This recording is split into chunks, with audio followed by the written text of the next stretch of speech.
साल 1820 की शुरुआत, जब सती प्रथा अपने चरम पर थी। दिन दहाड़े स्त्रियों को आग की लपटों में धकेला जा रहा था और ये सब खुलेआम हो रहा था, बिना किसी डर के, बिना किसी शर्म के। सोचो ये कितना कष्टदायक रहा होगा। एक जिंदा इंसान जो अभी सांस ले रहा है, जिसके अंदर जीने की इच्छा अभी भी बाकी है, उसे लोगों की भीड़ के सामने धीरे धीरे जलते हुए देखना। उसकी चीखें, उसका डर, उसकी आखिरी कोशिशें, सब कुछ एक परंपरा के नाम पर दबा दिया जाता था। लोग खड़े होते थे, कोई आंखें बंद कर लेता था, कोई इसे गर्व से देखता था और कोई बस चुप रहता था। और कभी कभी चुप रहना भी अपराध बन जाता है, क्योंकि जब गलत चीजों के खिलाफ आवाज नहीं उठती तो वो धीरे धीरे सही लगने लगती हैं। और यही हुआ था सती प्रथा। ये कोई एक दिन में बनी हुई प्रथा नहीं थी, ये एक सोच थी जिसे सालों तक, पीढ़ी दर पीढ़ी लोगों के दिमाग में डाला गया। एक औरत को बचपन से सिखाया जाता था कि उसका अस्तित्व, उसकी पहचान, उसका सम्मान, सब कुछ उसके पति से जुड़ा है। वो खुद के लिए नहीं जीती थी, वो किसी और के लिए जीती थी। और फिर जब वही किसी और इस दुनिया से चला जाता था तो समाज उसके सामने दो रास्ते रखता था।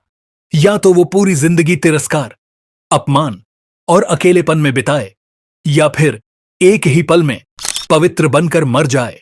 धीरे धीरे इस सोच को धर्म का रूप दे दिया गया। लोगों को यह यकीन दिलाया गया कि सती बनने से मोक्ष मिलेगा, परिवार की इज्जत बढ़ेगी, औरत देवी बन जाएगी। लेकिन किसी ने यह नहीं बताया कि ये सब सिर्फ शब्द हैं जो एक इंसान को उसकी मौत के लिए तैयार करने के लिए बनाए गए हैं। असल में ये एक मनोवैज्ञानिक जाल था, जहां डर आस्था बन गया था, जहां मजबूरी भक्ति कहलाने लगी थी, और जहां मौत सम्मान का दूसरा नाम बन चुकी थी। कई मामलों में औरत खुद नहीं जाना चाहती थी, वो जीना चाहती थी, अपने बच्चों के लिए, अपने अधूरे सपनों के लिए, अपने अस्तित्व के लिए। लेकिन उसे यह यकीन दिलाया जाता था कि उसका जीना ही गलत है। उसे ताने दिए जाते थे, उसे अपशकुनी कहा जाता था, उसे समाज से अलग कर दिया जाता था। धीरे धीरे वो अपने ही मन के खिलाफ जाने लगती थी। और फिर वो दिन आता था, उसे दुल्हन की तरह सजाया जाता था, हाथों में चूड़ियां, माथे पर सिंदूर। लेकिन इस बार यह सजावट एक अंत की तैयारी होती थी। चिता तैयार होती थी, लकड़ियां सजी होती थीं, बीच में उसके पति का निर्जीव शरीर। उसे वहां लाया जाता था, भीड़ जमा होती थी, कोई उसे रोकने नहीं आता, क्योंकि सबको लगता था कि वो एक पवित्र काम करने जा रही है।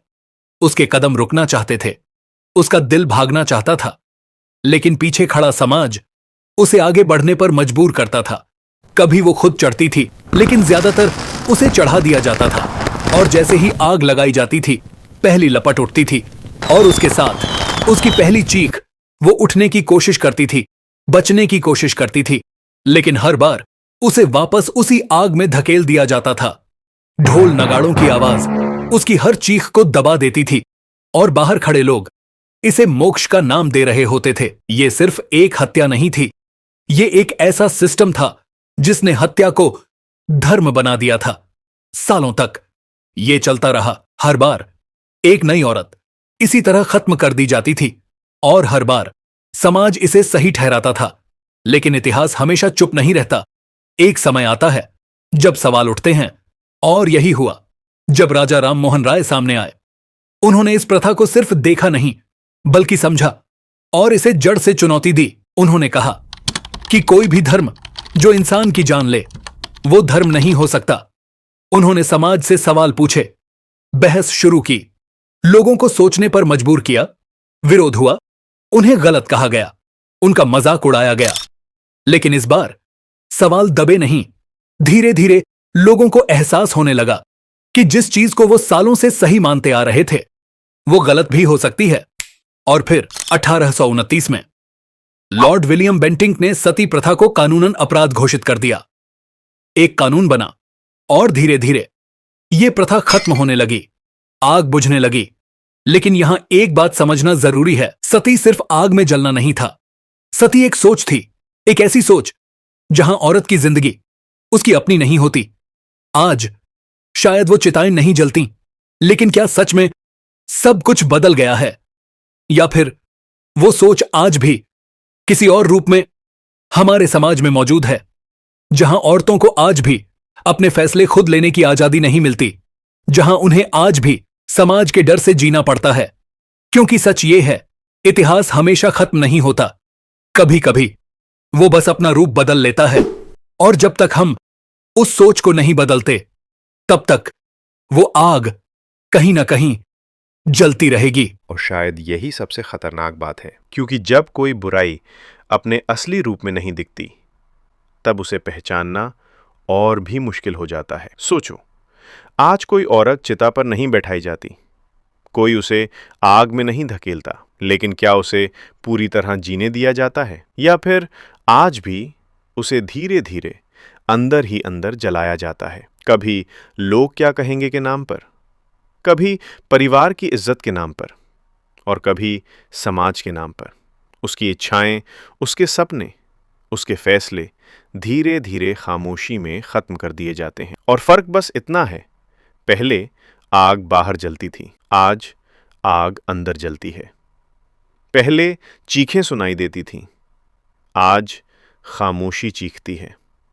और शायद खामोशी की आवाज सबसे ज्यादा खतरनाक होती है, क्योंकि उसे कोई सुनता नहीं।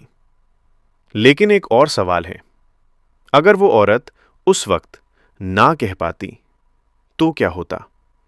अगर वो चिता से उतर जाती, अगर वो आग से लड़ती, अगर वो समाज के खिलाफ खड़ी हो जाती, तो क्या सच में वो गलत होती, या फिर वो पहली इंसान होती जिसने उस झूठ को तोड़ने की हिम्मत दिखाई? लेकिन हर किसी में वो हिम्मत नहीं होती, और यही वजह है कि सिस्टम हमेशा चलता रहता है, क्योंकि सिस्टम ताकत से नहीं, डर से चलता है। और जब इंसान डरना छोड़ देता है, तब सिस्टम खुद ब खुद टूटने लगता है।